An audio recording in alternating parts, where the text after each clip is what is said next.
Bom, pessoal, para fechar então a segunda parte da unidade 4, que é vetores e matrizes, né? Nós estudamos nas últimas aulas aí o conceito de vetores, fizemos 9 exercícios.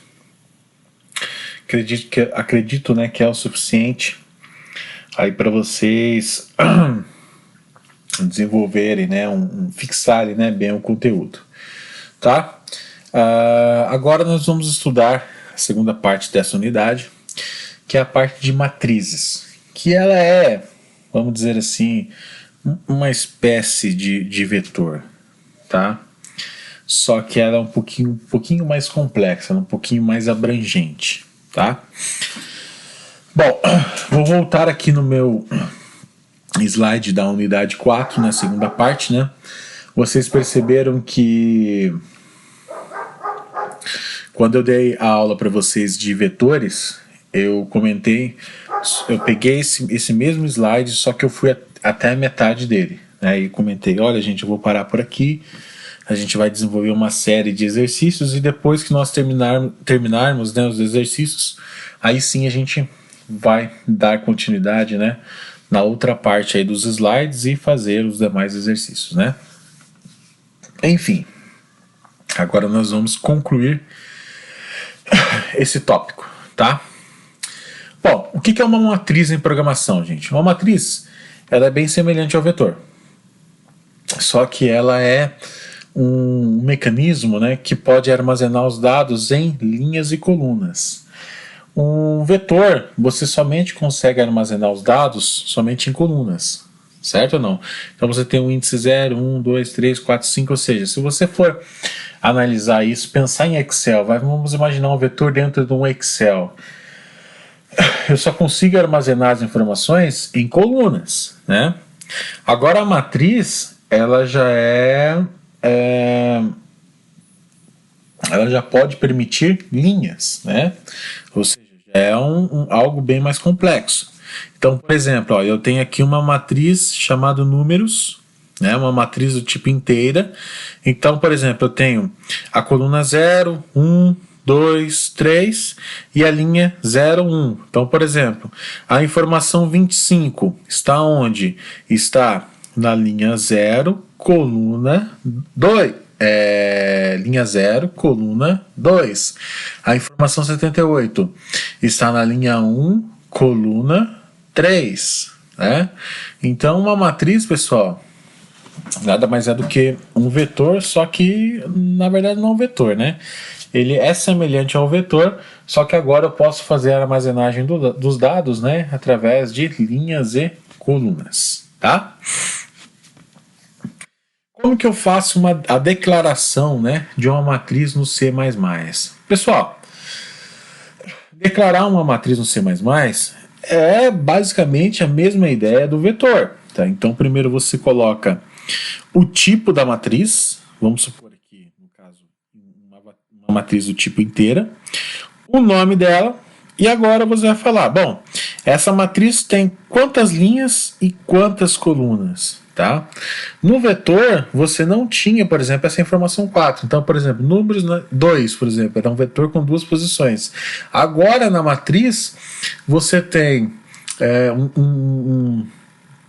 você tem aqui um objeto que tem que ter uma quantidade de linhas e uma quantidade de colunas. Então não é mais números com 2 posições, agora é números com 2 linhas e 4 colunas. Então eu posso armazenar até 8 informações, ou seja, até 8 dados, né, gente? Se eu multiplicar 2 por 4 dá 8, ou seja, nessa estrutura dessa matriz, eu posso armazenar até 8 dados diferentes, né? Como que eu posso chamar, ou seja, como que eu posso utilizar no meu código uma matriz? Então, o que eu faço aqui? Ó? Primeiro eu chamo pelo nome dela, coloco qual é a linha, qual é a coluna, e aqui, por exemplo, eu faço atribuição de dados, ou eu coloco ela no if, no while, enfim, tá? A utilização dela é bem semelhante ao do vetor. Olha só, Coloquei aqui, gente, o exemplo de uma tabuada. Né? Então, por exemplo, assim, ó, coloquei uma. Na verdade, eu coloquei, por exemplo, aqui uma matriz do tipo 11 por 11, tá? E essa matriz 11 por 11 vai armazenar todas as tabuadas, certo? Vai armazenar todas as tabuadas. Então, olha lá. Primeiro, eu coloquei uma tabuada, uma tabuada aqui que vai fazer, uma variável tabuada aqui que vai fazer o papel do i, né? Então o i começa com o i menor que 10 e assim por diante. Então vamos lá. Tabuada, números na linha 1, coluna, não, linha 0, na linha 1, perdão, e coluna 1. Vou receber o valor da tabuada. Deixa eu mostrar para vocês que fica mais fácil, né, eu mostrar no Excel. A ideia desse exercício, gente, é armazenar isso daqui, ó. Então eu tenho aqui uma matriz chamada números. Né? Então eu tenho uma matriz chamada números, com 11 posições. Então aqui o que vai acontecer? Eu vou receber a informação, o índice 0 vai estar vazio, né? Então eu vou receber aqui 1, 2, 3, 4, 5, 6, 7, 8, 9, 10. Melhor eu mostrar, porque senão vai ficar complexo eu explicar. Tá? Vou escrever aqui. Aqui é matriz de números, né? Eu vou colocar aqui, gente, 0.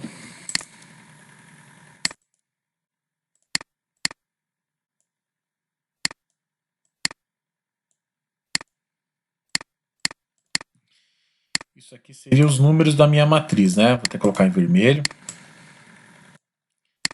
Aqui seria os linhas.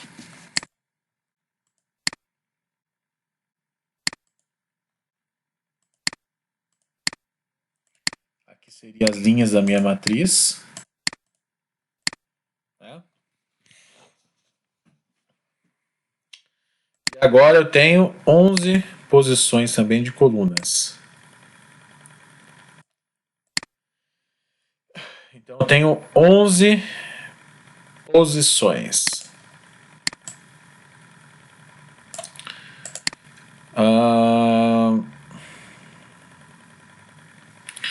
Deixa eu olhar aqui. Então vou ter a minha coluna com 11 posições, né? Então aqui vai ser 0 até 11. Preencher série 5, 6, 7.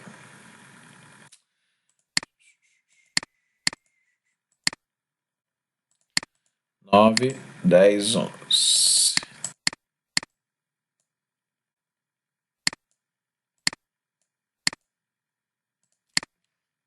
Pronto. Na verdade, até o 10, né?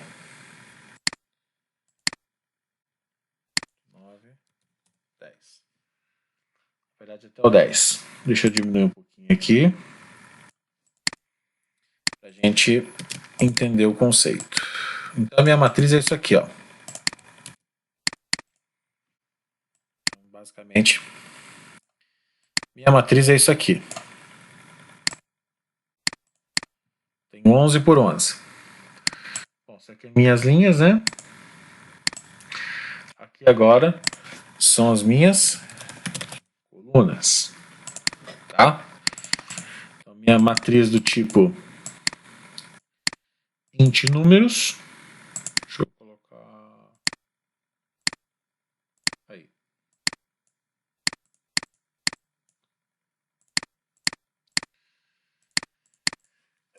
Então, essa é a minha matriz int números. Tá? Então, eu tenho 1, 2, 3, 4, 5, 6, 7, 8, 9, 10. Na verdade, falta mais uma linha aqui, que são 11, né?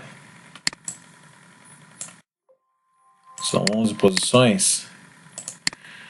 são 11 posições, né? Então aqui eu tenho 1, 2, então eu tenho que colocar mais uma aqui.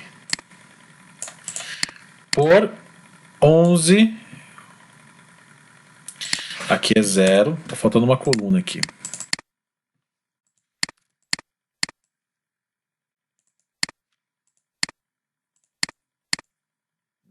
10, 11.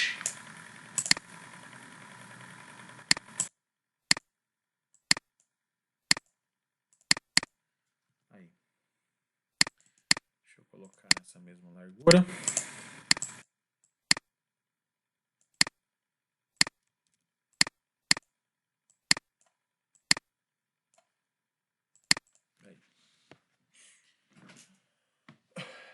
Então agora eu tenho 11 colunas, 11 linhas, tá?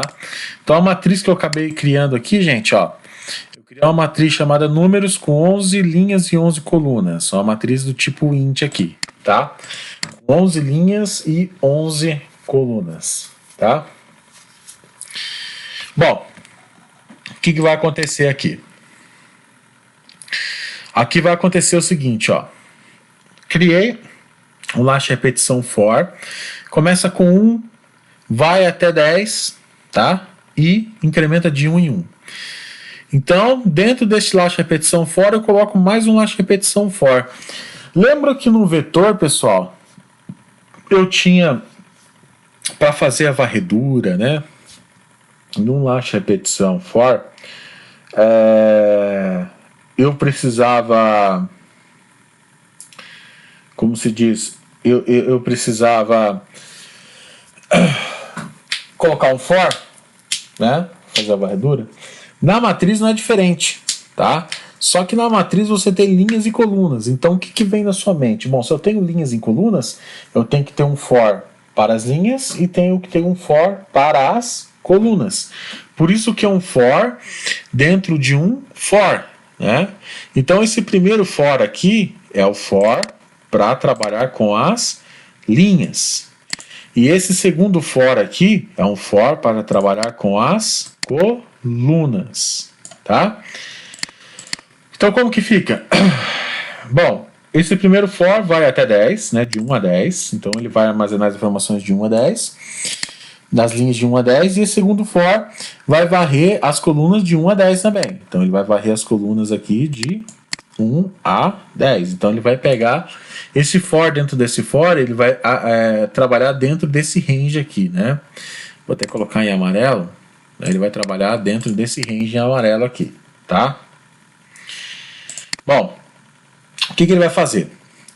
Ele vai pegar números na linha I. Então, na posição, na linha I, ele vai armazenar, gente,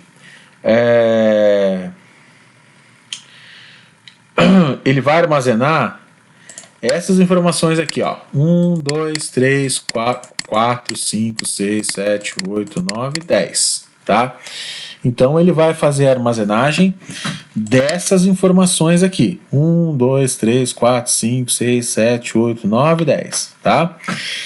E na coluna, gente, ele vai fazer a armazenagem do...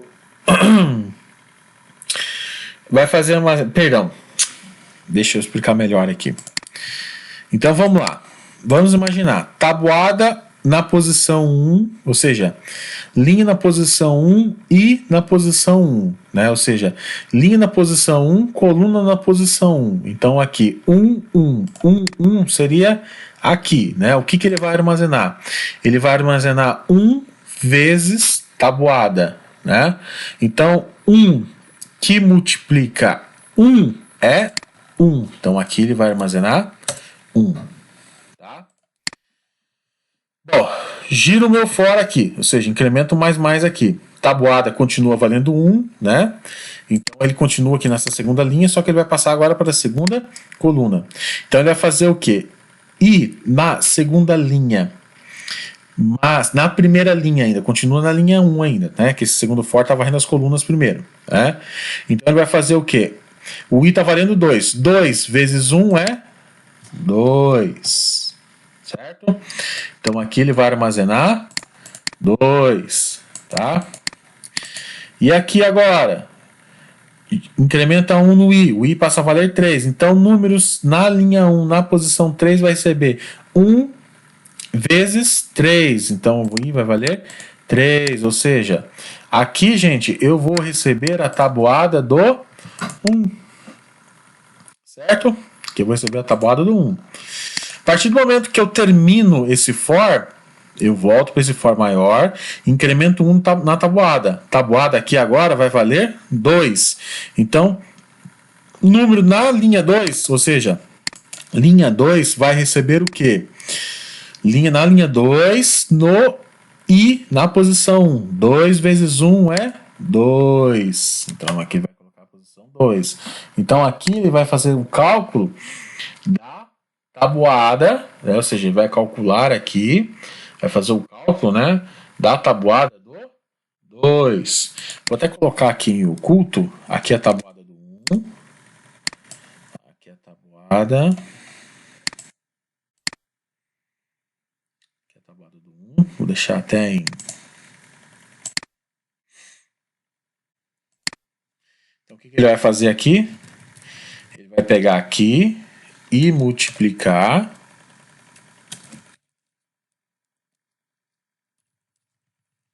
o que ele está fazendo aqui, né? Ele está pegando esse resultado e multiplicando por isso.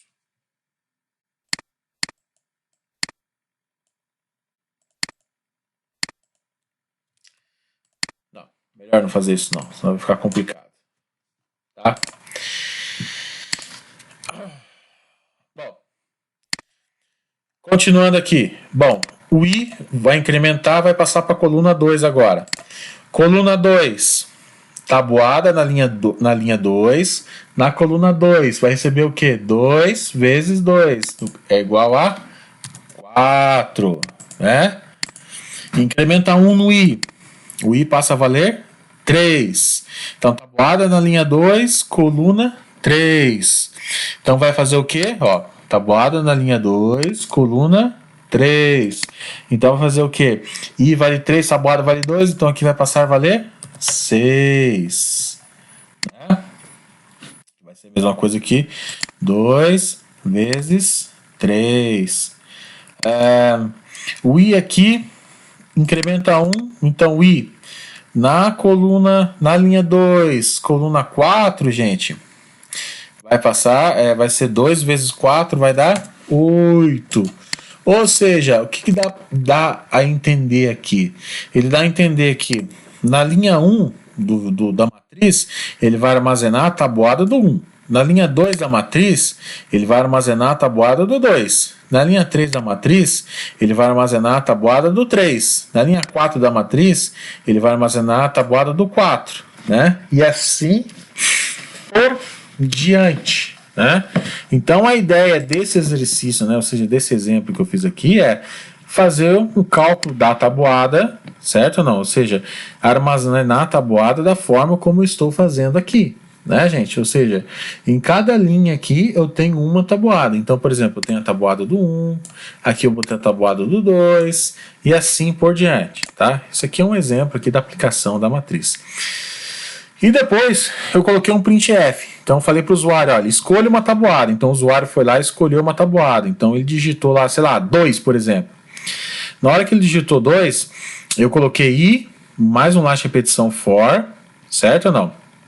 Laço de repetição for, a formatação padrão da tabuada, e eu mostrei quem? Números na qual linha? Bom, a linha é o que o usuário digitou aqui, então ele vai escolher uma dessas linhas aqui que o usuário digitou, então cada linha vai ter sua tabuada em específico, e aqui vai rodar, aqui dentro desse meu laço de repetição for, né, gente, vai girar a minha coluna, né? Ou seja, o meu i aqui vai representar a minha coluna, só que eu vou fazer a varredura somente na coluna. O que vai ficar fixo aqui é a linha, né? A linha que o usuário vai digitar. Então, por exemplo, qualquer tabuada que o usuário digitar de 1 a 10 vai aparecer para ele normalmente aí, tá? Por isso que nesse último laço de repetição eu mostrei apenas um único last. Eu coloquei apenas um único for, né? Por quê?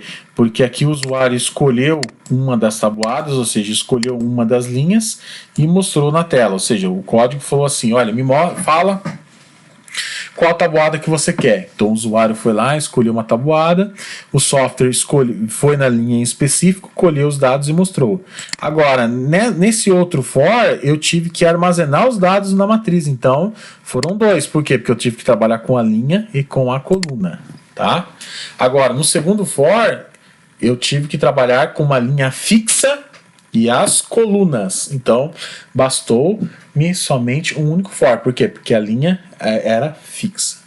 Tá, gente?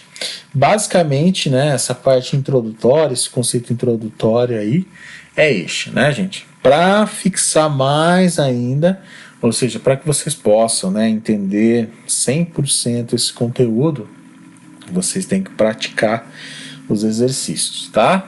É com muita prática que vocês vão assimilar bem os exercícios aí, tá bom? Vou ficar por aqui, um forte abraço.